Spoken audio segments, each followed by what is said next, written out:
All right. Before we get, well, first of all, let me thank everybody for being here this evening for the 7th episode of the Revolutionary Code. Before we get started, really want to say our prayers, positive energy, love, and light out to the family of Brother Chadwick Boseman. That's right. The Black Panther. The brother passed away at age 43. Lord have mercy, that's too young to be dying. Gee, I had no idea the brother had cancer. So our prayers and positive energy go out to his family this evening. With that, again, welcome to the 7th episode of the Revolutionary Code, where we want to bring you the truth about how governmental politics actually work in every facet of human existence and how that affects our people, Black people here in America. I am your host, Brother Tamani M. Wandani, out of Houston, Texas. I am the direct revolutionary product of one Cardinal and Bayou Chewy out of the Shrines of the Black Madonna. An indirect revolutionary product of one Albert B. Clegg, African name Jaramogi Abebe Ajiman, the father of liberation theology and the founder of the Shrines of the Black Madonna. I am also the founder of the Black Gold Nation movement. My co-host, the National Director of Political Strategy and Implementation for the Black Gold Nation movement, and the chairman of LACE, Liberation Advocates for Community Empowerment, the intellectual gangster and corporate grassroots revolutionary from Shreveport, Louisiana, aka The Boot, Brother Craig B. Lee. How you doing this evening, Brother Craig? The troublemaker is A-OK, and I'm in the house. Well, all right. Go ahead. I want to send positive greetings out to everybody throughout the country who tuning in, and we promise to have another lively discussion this evening. Amen and ashe. Okay. If you are joining us via Zoom, please post your questions in the chat. And if you'd rather not ask on camera, put it in the chat. And if you do want to be seen on camera, make sure your phone is turned sideways so I don't get any flack from our media marketing and PR department. If you're joining us via Facebook, please post your questions in the comment section. And I will ask when we get to the Q&A part of the show. And to any of our ambassadors who are logging in and tuning in, please share tonight's show via a watch party on Facebook so we can get as many melanated Black eyes on this show as possible. And also, please keep your phones muted if you are joining us via Zoom, because background noise can be very difficult to hear over and for other people to speak. So before we get started this evening, please allow me a moment to briefly tell you about the Black Gold Nation movement. Our ultimate goal is to put ourselves, Black people, in a position by which we can own and or control the environment, because it is our contention. History has proven that when we allow other people to control the environment, we lose. When we allow other people to control any aspect of our environment, be that the political aspect, the agricultural aspect, the spiritual aspect, the economic aspect, when we allow other people to control any aspect of our environment, we always find ourselves on the bottom and everybody else on top. And conversely, when we have been in control of our own space, of our own environment, we've done quite well. As a matter of fact, we've done so well that we outperform other communities. And of course, they don't like that, so they seek to destroy it.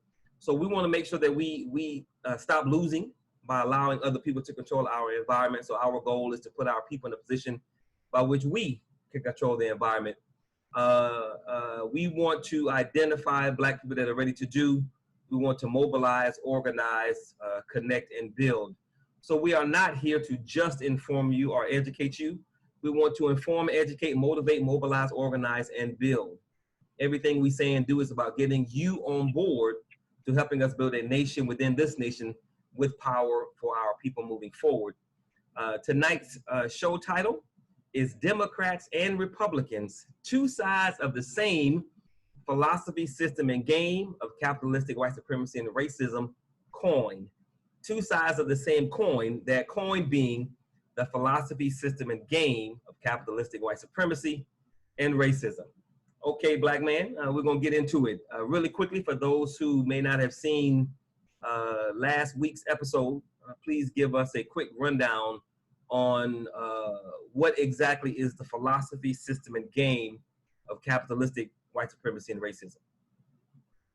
So everything in the world, the universe, whether it comes from the Creator, our ancestors who once lived, or our current selves, idea. And philosophy is an idea that's created by people. Philosophies, I should say, or ideas created by people. And our people were the original philosophers. Well, those who do not look like us, who are considered to be white, they have, over a course of time, developed a philosophy for their sustainability on the planet. And their core philosophy is white supremacy. And within their core philosophy, they have three other philosophies, one being the divine right of kings, which means that their leadership is subject to no earthly entity. Only God can judge the king. And if you understand who God is the king, because God is physical man. And then their third philosophy is manifest destiny. And they believe that it is their destiny to control everything on the planet and now also in space. And within the planet, they have their political and economic philosophy outlined under the term capitalism. And capitalism is a unique political and economic system that is focused and rooted on creating, maintaining, and expanding a permanent underclass. And so you have to understand all of those particular elements to know that's the philosophy. This is what they believe in. This is what they teach in order to perpetuate their existence on the planet, because they represent less than 15% of the world's population. So they have to come up with different schemes in order to make that happen. So inside of that philosophy, capitalism is established. And within capitalism, you have it being a system and a game of white supremacy and racism. And that prevents opportunities from existing, from people living, and from other people bringing different philosophies to the table and different systems that would change or challenge their particular system. And that's what we're dealing with. All right. Okay. All right. So you're saying that both major political parties, the Democrats and the Republicans of the United States, support an ideology, a system, and a practice of unfair economics and a usage of power to create, expand upon, and maintain a permanent underclass. That is what you're saying, correct? Exactly. Okay. So what is your proof, concrete case analysis of proof that these two major parties support that ideology, system, and those practices? I mean, the proof is in the pudding that you see every single day. The proof is in the Middle Passage and the system of chattel slavery that existed for 310 years.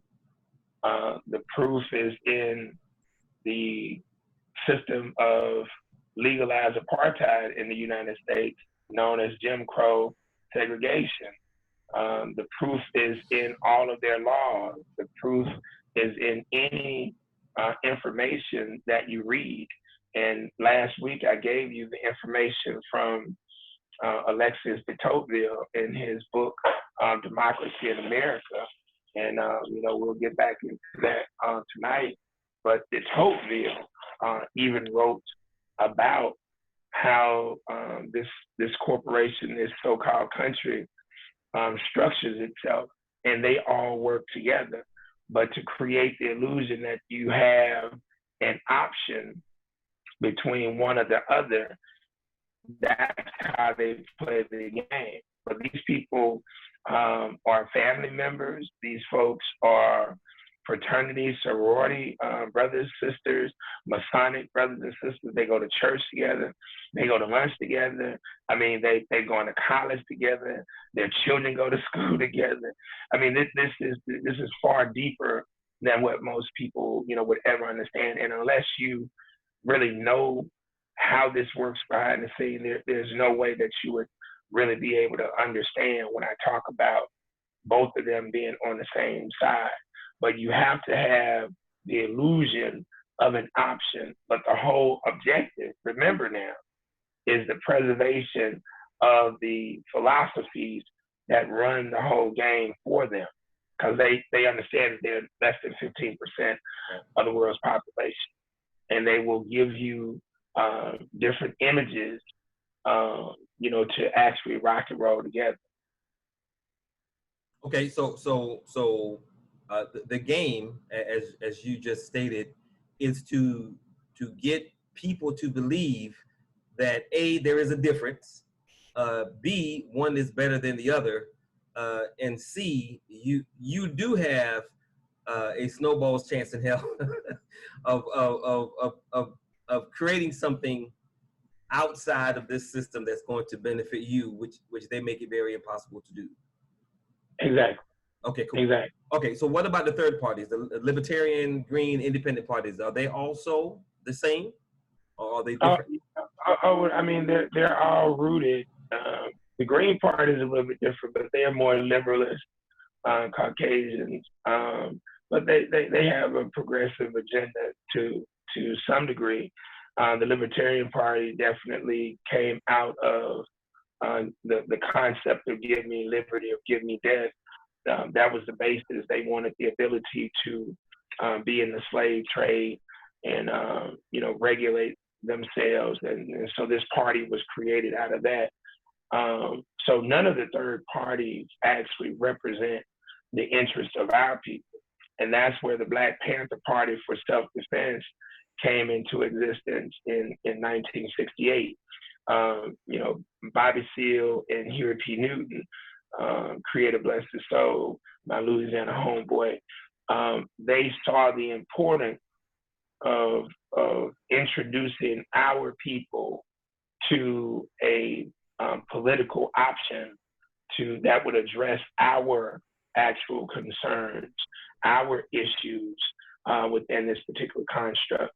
Now, they didn't know how to totally go about doing it, but I give them full credit for laying the foundation of what has helped to shape my political philosophy of culturalism, a philosophy that I created almost 2 decades ago that is focused on some of the same things and even more. But my focus, as you and I know, is based on controlling micro land masses inside of the system, whether it be a village, town, small city, or a mid-sized city. Those are the 4 land masses that if we have a majority African-American population and we put our political infrastructure together and work within a mobilized and organized and educated grassroots structure, we can take over those land masses and begin to lay our own future for our people. So this wasn't one of my questions, but since you mentioned the Panthers, I have to ask because what comes to mind is Fred Hampton, a dynamic young brother who was eventually assassinated at the age of 21, and he was doing what we're focused on doing moving forward, which is mobilizing our people on the grassroots level, and then showing other people how they can mobilize their people on the grassroots level, so that we can have a coalition, if you will, of grassroots people. I think Fred Hampton's strength was that he was doing just that. He was mobilizing different groups of people, regardless of race, creed, or color, on the grassroots level. And he was eventually assassinated, I think, because of that. Would you agree that that is what made him so dangerous? His ability to connect with people on the grassroots level, from multiple groups? I mean, without a doubt. Without a doubt. although his concept again had serious holes in it, because the mobilization and organization of people to put pressure on corrupt politicians will never yield you any power.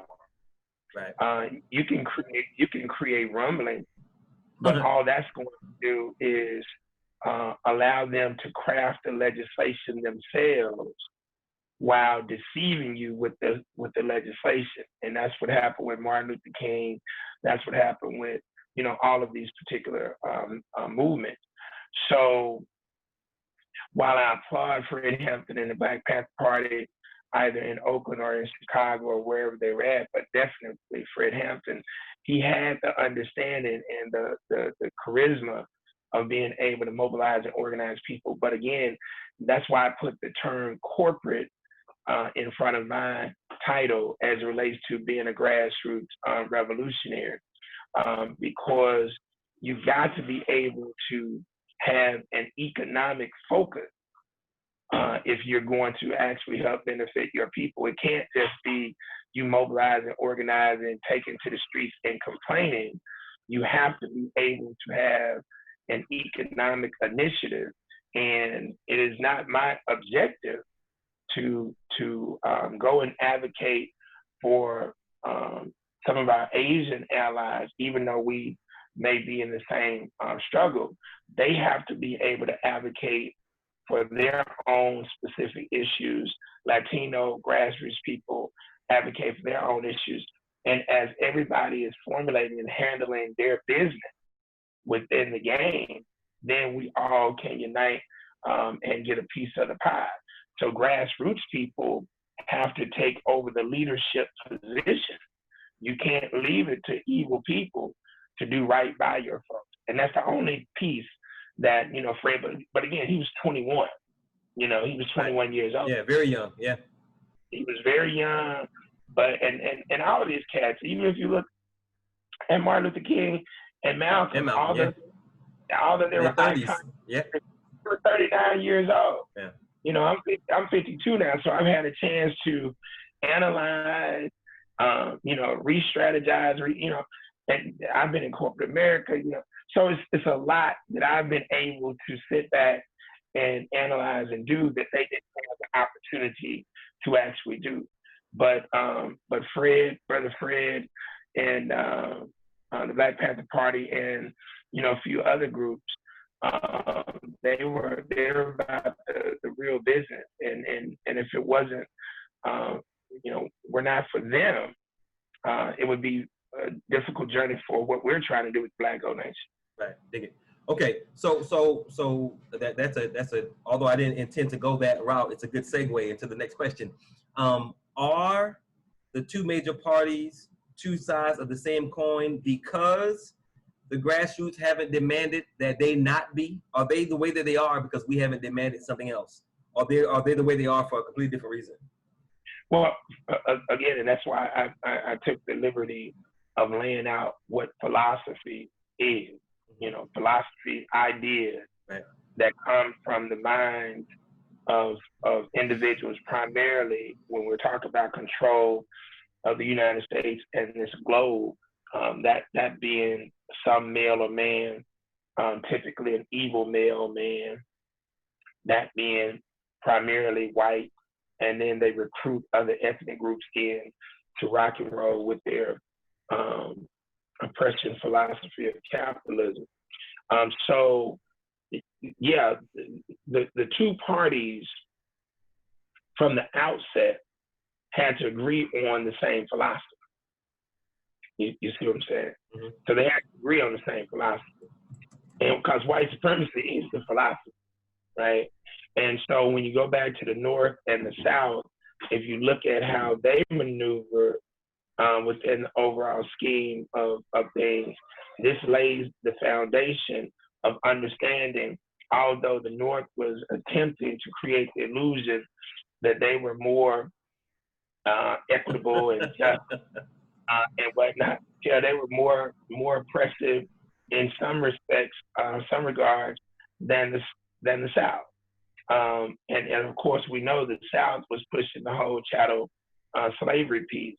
But at the end of the day, they got together and they negotiated and navigated. And when you go back, and I was just looking at some of the information that came out as we were looking at Juneteenth and the so-called celebration that's attributed to the Emancipation Proclamation. When you go back and you look at what ended up happening, these cats, all these racist people got together and negotiated a deal. And we've always been used as a part of that. So on that side, yes, both of them collaborate, work together to produce the agenda. But on the other side, when you say, is it something that the grassroots community, grassroots people allows? But to money, the grassroots community don't even know what the hell is. Yeah, we don't have a clue, right? the whole concept for grassroots people, man, is just get up. I mean, if they're dedicated and you know they got some ethics and some morals, they just gonna go to work. Sure. They just gonna go to church, and they just gonna keep it moving. Be good people. Exactly. and you know, because you know who's gonna handle it for everybody, right? Jesus. Right. Jesus gonna handle it. Jesus gonna handle it for everybody. I shouldn't laugh. We're gonna disrespect some people. No disrespect intended. I've told Christians that in their own churches. I'm like, bro, Jesus need a break. You need a vacation. Y'all want Jesus everywhere. Hey.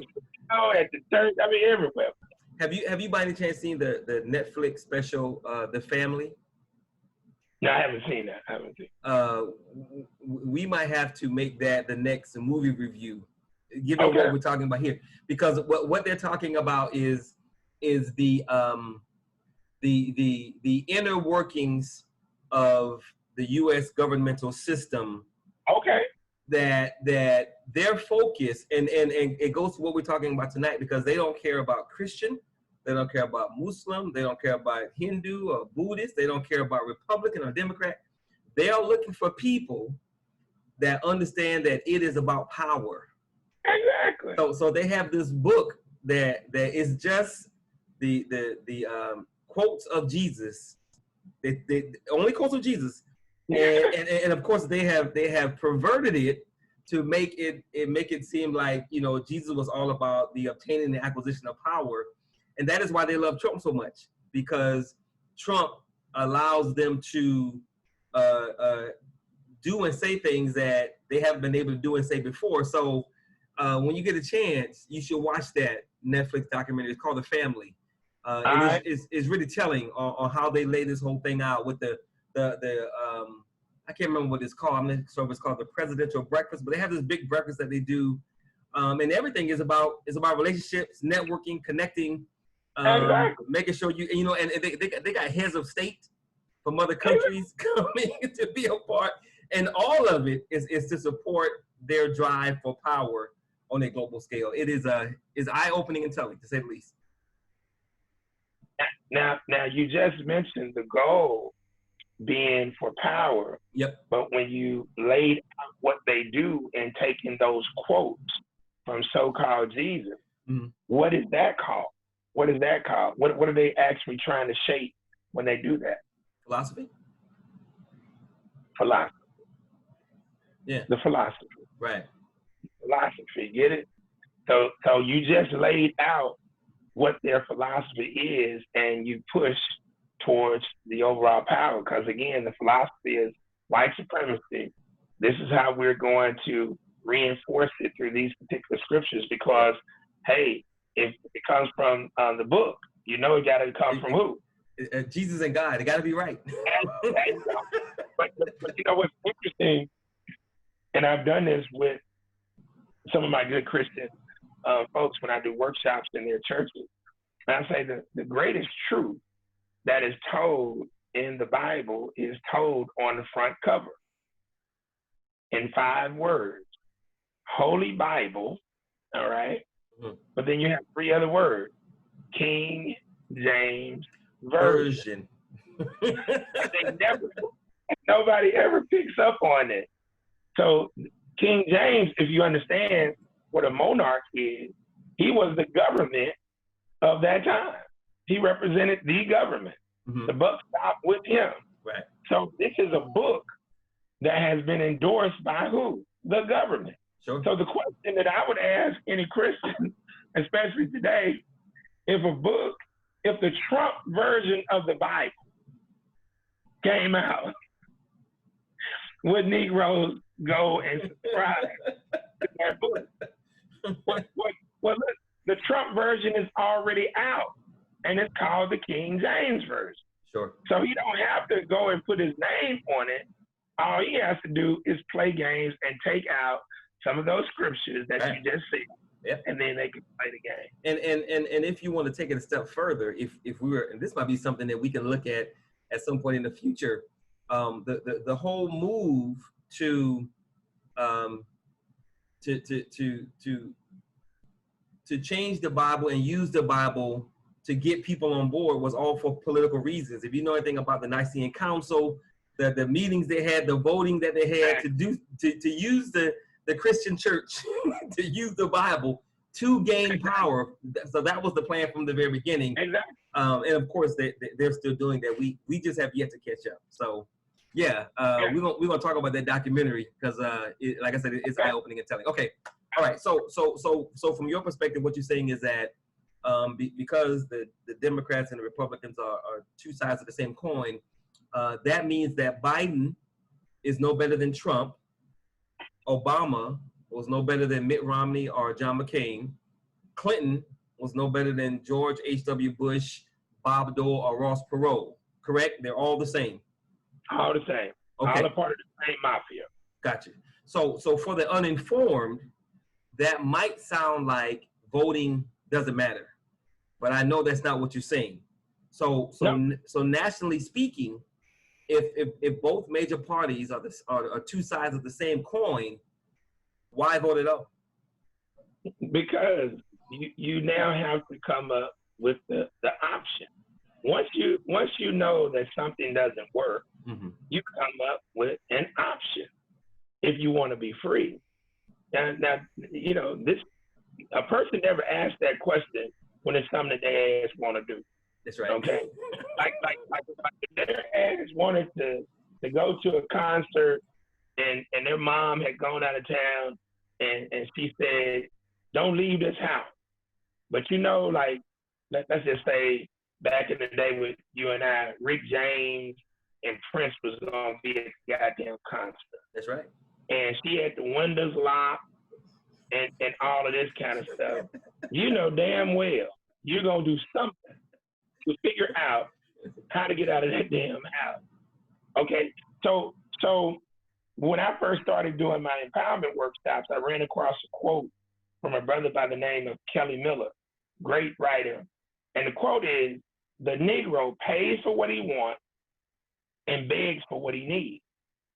And so I've expanded the quote to say this: the Negro does what he wants and desires to do and complains about what he or she needs to do. You see? Yeah. So, yes, you have a rigged game. You have a rigged game. Mm-hmm. But at the end of the day, you now have to come up with an alternative. And the alternative is to mobilize and organize with like-minded grassroots people at the local level and seize control using their own rules to seize control in those four land masses. So that's the option. Now, since you can't build a structure from the roof down, you can't build a house or a commercial structure from the roof down, you start at that foundation at the local level. And now we stitch together different cities and counties and parishes in each state, where now you have taken over these cities and counties, and now you have influence in your state legislature. And you do that in Louisiana, Texas, Mississippi, all of these other states. And now you look up and you say, hey, we got the paid political party, paid. the political advocates for independent democracy, because that's our goddamn party. And so you have paid, and all of a sudden you wake up, y'all got 5 million members, okay? You got 5 million members. Now, Brother Tamani, if each member every year put up $100 into our political fund, because now we've established ourselves as a political action committee. That's right. And we're recognized, right? Yep. Just like the Green Party, the Tea Party, the Libertarians, we're political, we're packed. We put up $100 a year, 5 million people, that's $500 million, right? Yep. So now we craft see, here's the piece that Ice Cube is missing. Ice Cube is doing a good thing by coming up with the contract for Black America, but he has no teeth behind it. Mm-hmm. Forget the fact that the plan is not that, encompassing, mm-hmm. but he's offering something up. So he's doing that. That's smart. But there's no teeth behind it because he cannot identify votes and dollars. Right. He can't identify votes and dollars. So if you got an agenda and you got a mobilized group of people in all of these states and y'all on the same squad, and now you offer up your agenda and you also got money and votes, now your ass can get some power. Now you're in the game. You're in the game. Now you're in the game.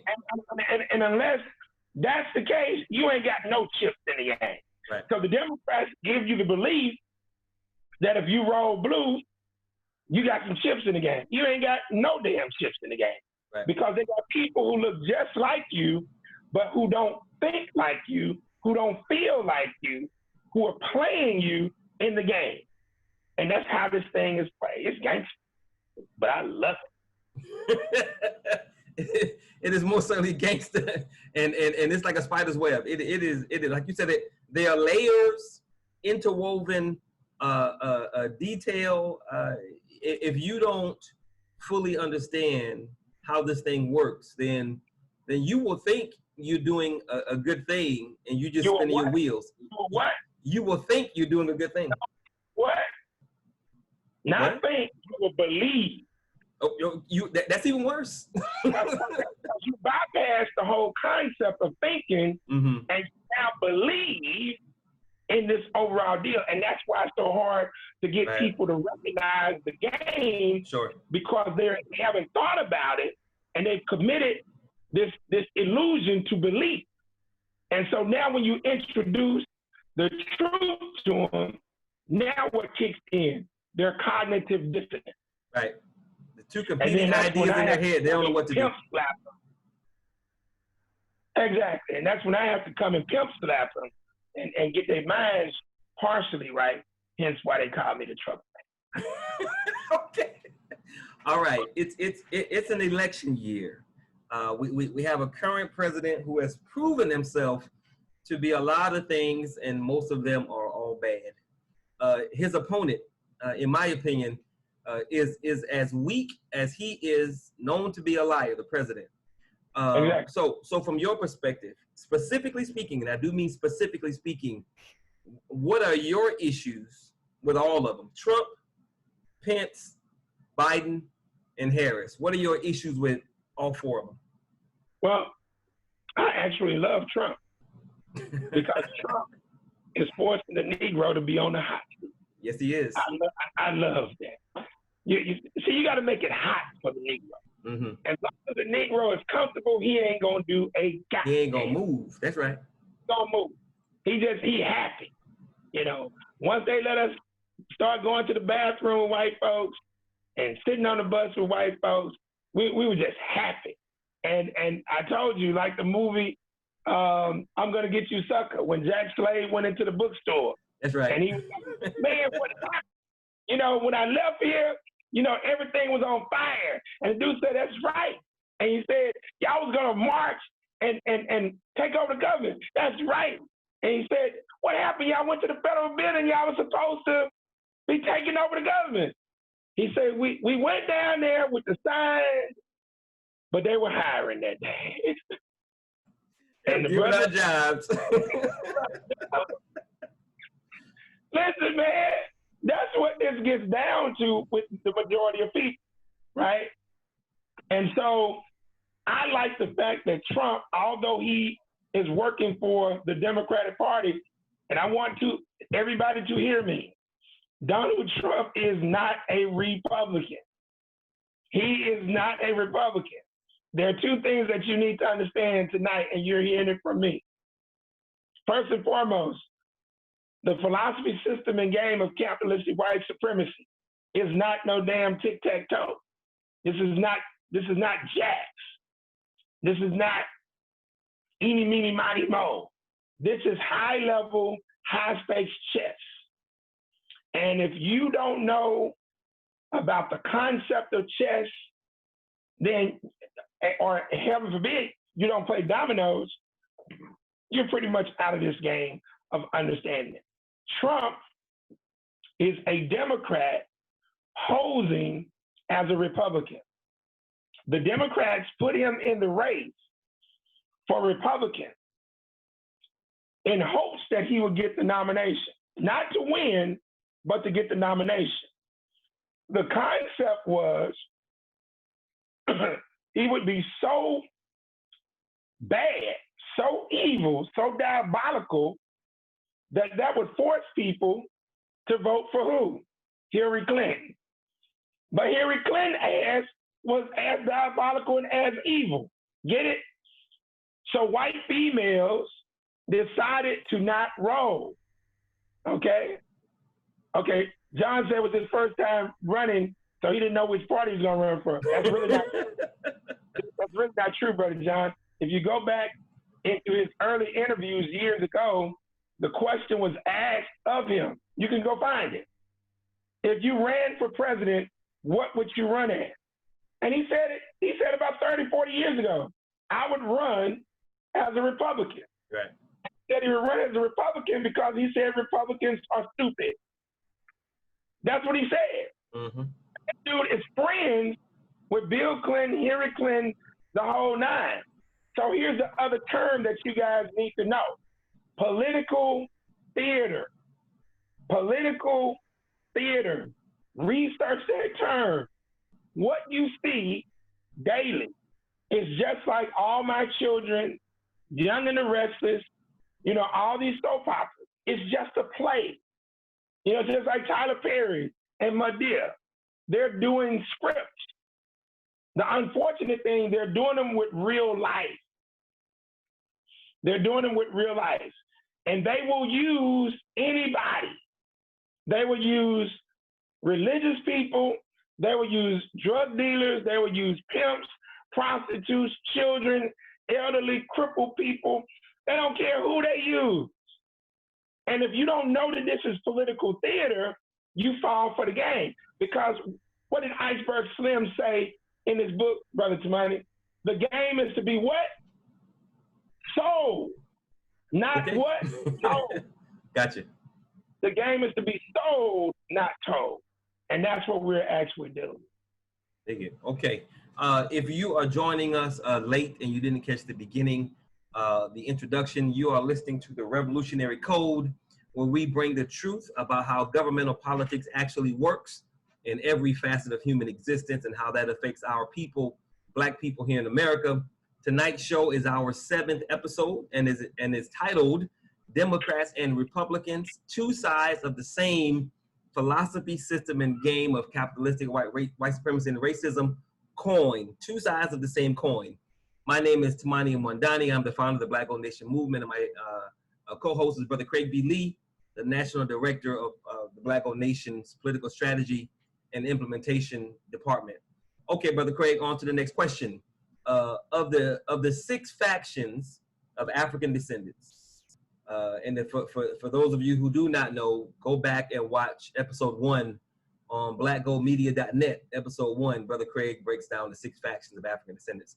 Of the 6 factions of African descendants, I know you don't consider Senator Harris, Kamala Harris, to be melanated grassroots Black or melanated grassroots hybrid Black, which means she's not in the Black category. That's correct. So which Negro faction is she and why? Well, she's actually a pseudo bourgeoisie Negro. Okay. She was, and really, she really is pseudo bourgeoisie melanated. Because she's really not even a Negro per se. Yep. Because this whole Indian thing. But what gives her the buy-in per se of the pseudo? She's not from the United States. She's from India by way of Jamaica because of her mother and father. But from their standing, from her mother and father's standing in the United States, had they been as the Yvette Carnell's group, an American descendant of slaves, had she been an Ado, her family been Ados, she would be a bourgeoisie Negro. But in all actuality, she is pseudo bourgeoisie because her people are not from this particular country. But she fits the other elements of the talented tent very well. She's gone to HBCU, one of the top, Howard, the so-called Mecca. I hate to say that because I'm a Xavier guy, Xavier University in New Orleans. But she's gone to Howard. She's a lawyer. She's a member of AKA, the oldest Black female sorority in the country. And so she fits. And of course she is married to a pale skin. So she covers a lot of bases. Yep. And because African Americans don't know the difference. And I know people probably thought I was crazy when I laid out these 6 factions, but because they don't know the difference between Black and Negro, they're just gonna go with the melanation, right? And then you get caught up. But see, that's why looking at her birth certificate is so important when you see how her mother classified herself being from India, and you see how her father classified himself being from Jamaica. The father said, I'm Jamaican. The mother said, I'm Caucasian. Because although Indians are African descendants, they do not connect and they do not recognize anything about them that is remotely close to Africa. And I challenge any of you to go and do research on India and their racism there and their caste system. It's actually worse than the United States. What they do to very dark-skinned Indians. And so I had to break this down for several of my colleagues from Xavier who are part of AKA. So that's what she would fall in that particular category, pseudo bourgeoisie Negro. Okay. So my next question was why do you think she was chosen? But you just answered that with all those boxes that she checked. Okay. Yeah. So she checks all the boxes. Okay. So how dangerous is that for melanated grassroots Black people? How dangerous is it for us that she was chosen because she checks all the boxes and she is not, in essence, one of us? Well, the danger is putting us back to sleep. Yeah. Right now, you got a worldwide grassroots movement going on, regardless of how misguided it is. I'm happy. I'm happy. I mean, I've been in this game now directly in Shreveport for 25 years. I've been in 35 years total, going back to coming onto the enlightened path in 1985 at Xavier. So I'm happy and pleased to see what's going on throughout the country, throughout the world. But yeah, she gets elected, just like with Obama. People are gonna go back to sleep because it's the symbolism that they're buying into. Right. And it's unfortunate that our people are so naive and so childlike in terms of the overall deal. But when the white folks figured out the game of parading and promoting the so-called exceptional Negro to our people, they figured it out. All you gotta do is create the opportunity for one of them. And like you just described in that Netflix series, what's that, The Family? The Family, yeah. So that whole concept, they just want to know, hey, are you about this life? Are you about deceiving, oppressing your own? Are you about this life of lying and infiltrating? Because if the people will never figure it out. Yeah. That's why I always go to Matthew 7:15, verse 15, where it says, "Beware of false prophets, which come to you in sheep's clothing, right, but inwardly they are ravening wolves." Mm-hmm. See, you ain't never gonna be afraid of me because I'm coming to your ass as a wolf. You're like, woo. That's an interesting scripture, Brother Craig. Because I'm sorry, go ahead and finish your statement because I want to say something about that. To you as a wolf, but the scripture is telling you to beware not of the wolf, beware of the entity who comes to you in sheep's clothing. Right. But inwardly, meaning you got to go beyond the surface. That's right. Well, how do you go beyond the surface? You got to analyze. Well, how do you analyze? That's a mental exercise. Well, what does that require? Thinking and critical thinking. Well, if your mind is already gone from birth, which it is, how the hell are you going to now go beyond the surface? You won't be able to. So that's why the scripture then goes on to say, ye shall know them by the fruit that they bear. And we ain't talking about no grapes and no bananas. We talking about the word and your work. Your action will show the world truly who you are. And so when you look at her words and works over a period of time and you do your due diligence, you'll know what you're doing.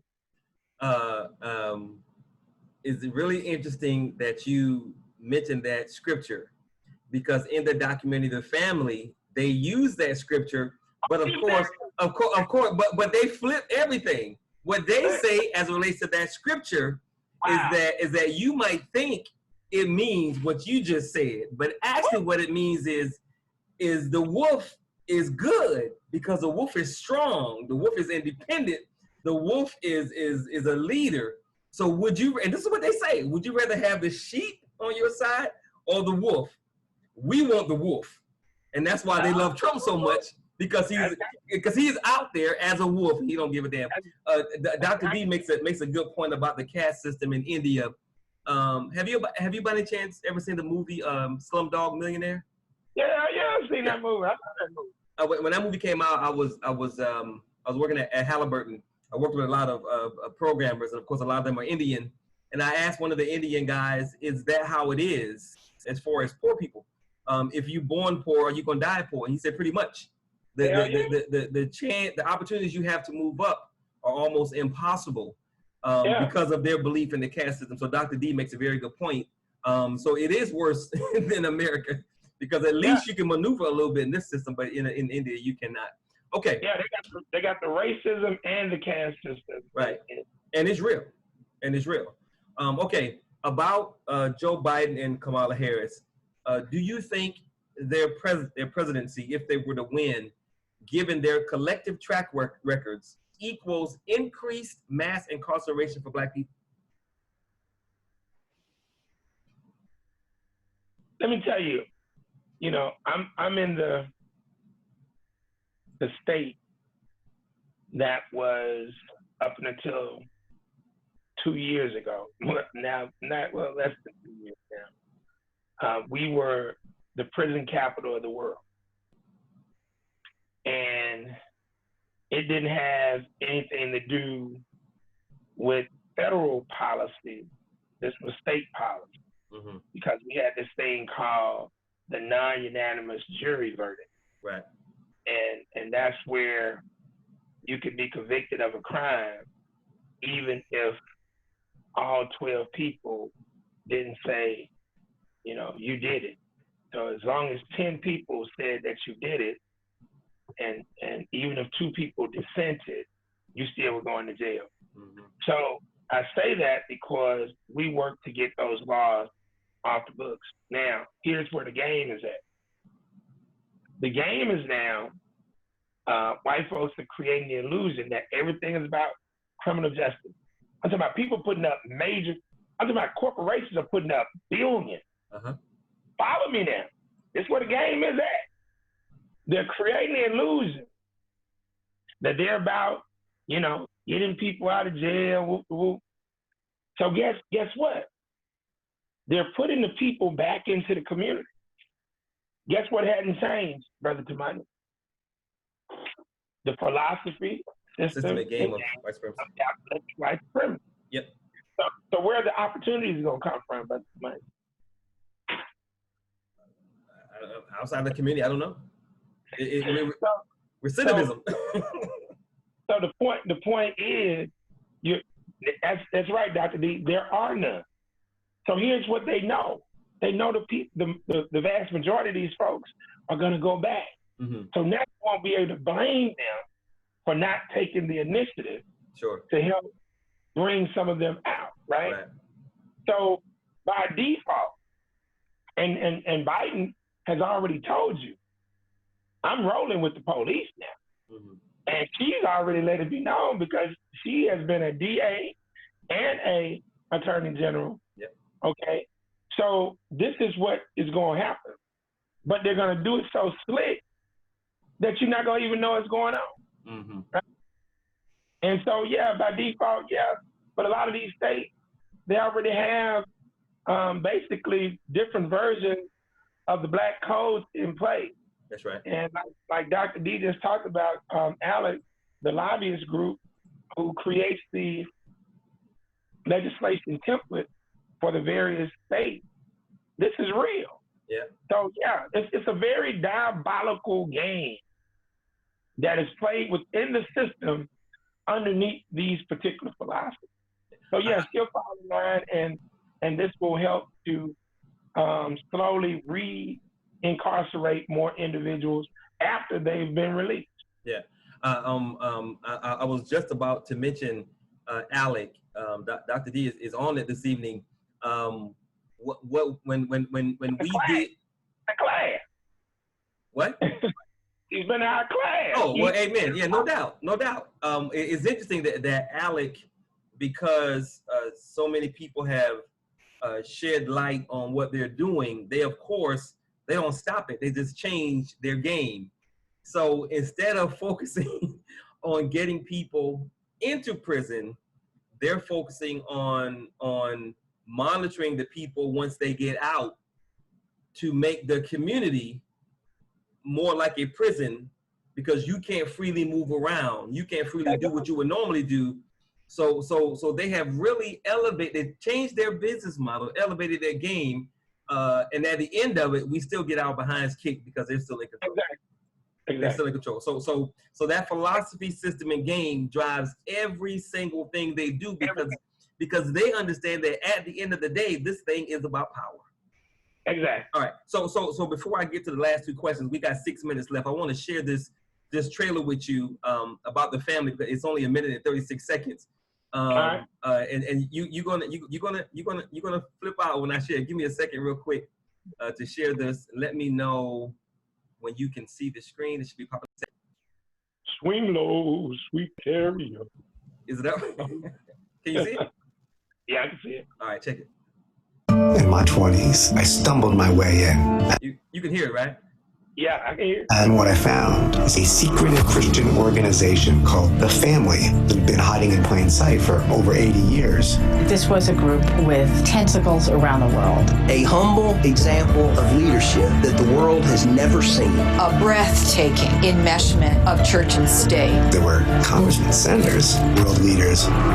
And they say it's about faith, but there's a shared understanding that what we're really about here is power. like to single out Doug Coe. Doug Coe and all of his associates. I'm grateful. Doug Coe is the longtime leader of the family. He's the most powerful man in Washington you've never heard of. He said the more invisible you can make your organization, the more influence it will have. Jesus plus nothing. It's a powerful thing. Using the National Prayer Breakfast, they dispatch representatives to build relationships with foreign leaders. That is exactly the kind of meeting that I would want to exploit. For the family, Jesus says you must go to those who are in positions of power. God always uses imperfect vessels to do his perfect work. President Trump's an imperfect vessel. Jesus is the answer, but Jesus and Capitol Hill don't mix. Because we want our family to stay together. Oh, that's powerful. You got to watch it, brother. You got to watch it. I'll check that out. And if that is not, hold on a second, the next video started. If that is not what we're talking about here tonight, I don't know what is, because we're talking about the two major parties being two sides of the same coin, and that documentary lays it out. For them, again, it is about power. Forget all that other crap. And understand this, I've never seen that video.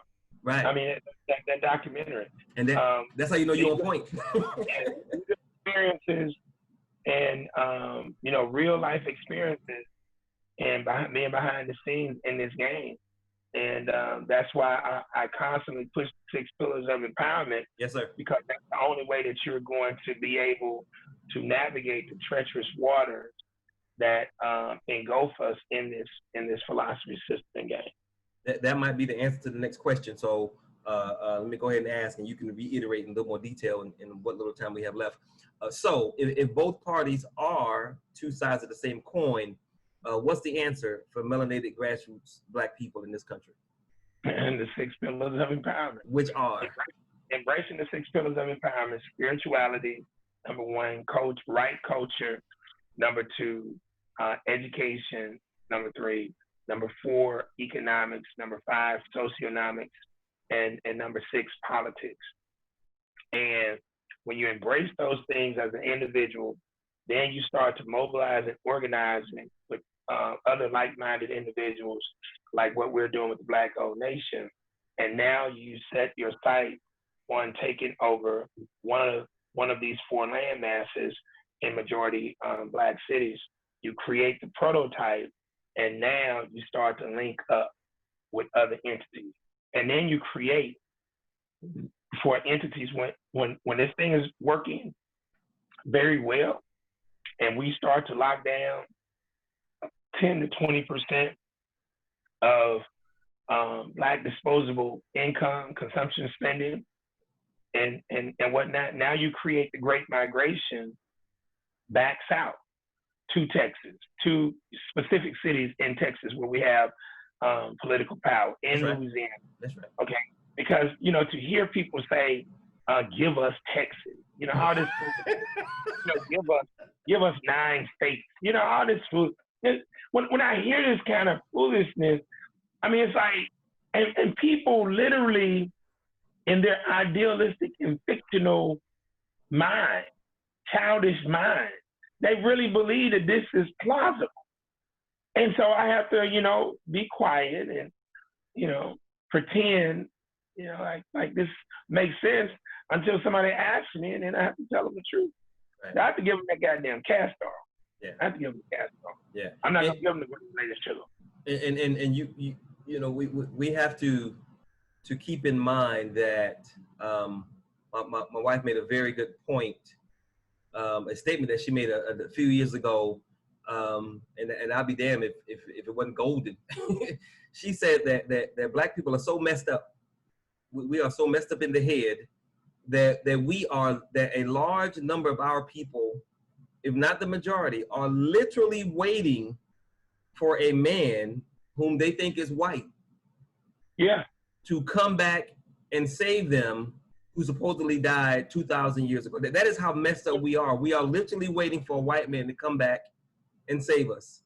Yeah. And that's the truth. And that is where we are. So it doesn't boggle my mind when Black people make those kinds of statements. Give us Texas. Shit, brother, we believe we messed up, man. You know, and that is why the 6 pillars of empowerment are so important, because it gives us a pathway to putting ourselves in a position to recondition our minds and getting on the right track to understand what this thing is really about, and more importantly, how to push back against it. So I encourage people to watch the show, you know, not just because we're talking about some things that are relevant, but like I tell the ambassadors, you know, you are laying it out, the philosophy, the understanding, the game plan, the blueprint, the step-by-step 1, 2, 3. I mean, you are laying it out. So if anybody wants to know, if they watch the show, you know, they'll get it. And then they connect themselves with us, and then we'll show them exactly how to get it and how to bring more people along, because of course we can't do this by ourselves. Exactly. So with that, brother, as always, we do a very good job of ending right on time. Let me ask people, we have 6 people with us so far. Is anybody who's watching with us via Zoom, does anybody have any questions for Brother Craig about anything he covered tonight with this episode of the Revolutionary Code? Any questions at all for Brother Craig? Any questions going once? Any questions going twice? Okay. All right. So no one has any questions. So Brother Craig, I'll let you give your last words, and I'll wrap it up, and then we'll call it an evening. Well, you know, I want to thank everybody for joining us this evening, especially Brother John out of Baltimore. We were on a call the other day, and concerning cultural curriculum of one of our good members, Sister Jennifer. And I like Baltimore because it's majority African American and it's majority grassroots. Yet again, it's ideal. But the mobilization and organization opportunities are ripe for that city if grassroots people step up. And right now you got a lot of melanated pseudo bourgeoisie Negroes and bourgeoisie Negroes in control of Baltimore. And it's unfortunate, but there's so much potential in that city. But I'm glad that everybody joined us. In a couple of months, I'll be 53 years old. And I still feel like I'm like 30. And so Tara and I are doing our health and wellness joint. And the number one thing that you got to do in order to gain more physical health, you got to change your mind. You got to change your mind. I mean, no way to get around it. I'm going to hit the gym tonight. I'm doing 2 a day, morning and in the evening. And this is a progression. I'm drinking, this is my blue water. This is chlorophyll and a 1/4 teaspoon of baking soda. And so my thing is, everything starts here, mind, spirit, body, mind, spirit, body. And anything you want to do, period. I don't care what it is. And so we got to understand that particular format, and we got to call on the Creator and the ancestors to help guide our paths. And as we do so, we will leave the baton in the next generation's hands in a better position in the race than when we got it. Amen and Ashe, brother. Something must be in the energy field. As you and I were discussing before the show started, I recently watched the Netflix documentary, What the Health, after my vegan daughter was trying to get me to watch it for 2 years. So after having watched it, I realized I got to make some changes. so I started about a week ago as well, making these changes because, you know, I really need to be around for the next 40, 45 years to make sure all this stuff is done right and we can give it to the right next generation so they can build upon it. So I commend you, brother, on making the efforts that you're making to be bigger, better, and stronger. because we, of course, have a lot of work to do, and we can't do it if we broke physically. Yeah. You know, our health is our wealth. So with that, I want to also thank you. One last thing. Go ahead. For Sister Fabu and Dr. D, and their role is going to be so critical, brother, in this, brother, because that's why I constantly hit spirituality. That's where this whole thing is. It not only is it the intrinsic, the internal power for our people, all right. The spirituality piece also serves as the compass, our compass for right direction, ethics, morality, the whole nine. So I want to thank them for being so engaged into these learning exercises, along with Brother John, Sister Tara, and anybody else who's been on the call. But those two in particular, because they're going to play a role more critical than what they really know right now. Yeah, and if we don't get that spiritual piece right, we're not going to go too far. So yeah, most definitely. Okay, so with that, again, thank you guys for being a part. I sincerely appreciate you taking time out of your evening to join us. If you want more information about the Black Gold Nation movement, please check out our events website, blackgold-wakanda rising. Click on the tab after the protests and get involved with our 100 city virtual tour. We are literally building teams of Black people in 100 cities so we can implement everything that Brother Craig is saying so we can put our people in a position to win. Again, every single thing we do is by bringing Black people together so we can identify the right Black people who are ready, willing, and able to do, and we can get about the task of nation building, because again, ain't nobody coming for us, coming to help us, and ain't nobody gonna do it for us. So we have to do it for ourselves, but that is okay, because everything we need, we already have. We just need to connect and organize and get about the work. So with that, let me leave you guys with two things I like to end all of my broadcasts and shows with. Always remember that no one can do everything, but if everyone does something, everything will get done. And absolutely, always, always, always remember that nothing is more sacred. Not me, not you, not your kids, not my kids, not your family, not my family. Nothing is more sacred than the liberation and salvation of Black people, because if Black people don't make it, all of our loved ones aren't going to make it. But if we put the group first, if we put the nation first, if we put the tribe first, and we build something for our people, the right people, then everything else will take care of itself, and then we can move on and be who we're supposed to be and help get the earth back in balance, because we, melanated people, are also in balance. So with that, again, thank you very much for being a part. God bless, and I will see you guys next week. Peace. Peace, peace, peace.